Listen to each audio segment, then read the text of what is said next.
Now that we have covered the essentials of Java, let's talk about UML. UML is short for Unified Modeling Language, and it's a visual language that we use to model our systems. We're going to use it throughout this course to represent our classes and their relationship. Here are a few examples. This is how we can represent a class in UML. So we have this rectangle. On the top, we have the name of the class. In the middle section, we have the fields, and down below, we have the methods. So here we have a class called shape.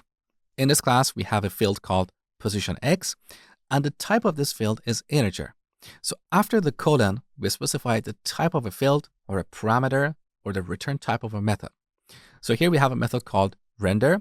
It doesn't have any parameters. That is why we have an empty pair of parentheses, and it doesn't return any values. So we don't have a colon after the name of the method.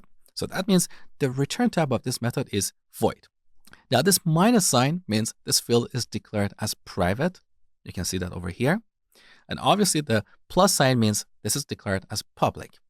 Now in this course, we're assuming that all of our fields are private and all of our methods are public. So in the future diagrams, I'm not going to display the minus and plus signs to keep things simple. So this is how we can represent a class in UML. Now let's talk about the three types of relationships between classes. This is what we call the inheritance relationship. So this diagram is saying that the rectangle class inherits from or extends the shape class. You can verify that over here. So class rectangle extends shape. Now, more accurately in UML, the inheritance relationship is indicated by an arrow with an empty triangle. But in the software I'm using, we don't have such an arrow. So I'm going to display my inheritance relationships with an arrow with a filled triangle. Okay. Now let's talk about the second type of relationship between classes. This is called the composition relationship.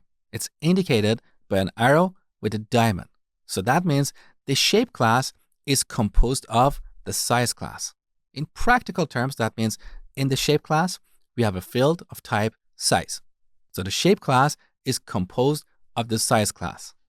As another example, you can say the car class is composed of the wheel class, because every car has 4 wheels. Now in UML, we have another type of relationship called aggregation, which is kind of similar to composition, but I don't want to bring too much UML in this course. We want to keep things simple and focus on design patterns. So if you have some background in UML, you may argue that here we should use an aggregation relationship instead of composition. Let's not worry about these subtle details. So this is the composition relationship. Now let's talk about the third type of relationship between classes.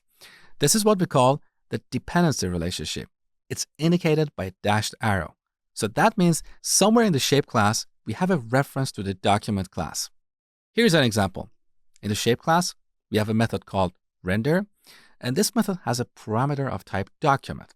So document is not a field in this class, but it's used somewhere in this class.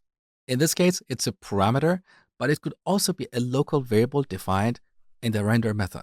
So somewhere in the shape class, we have a reference or a dependency to the document class. Okay? So here are the three types of relationships we're going to use in this course: inheritance, composition, and dependency.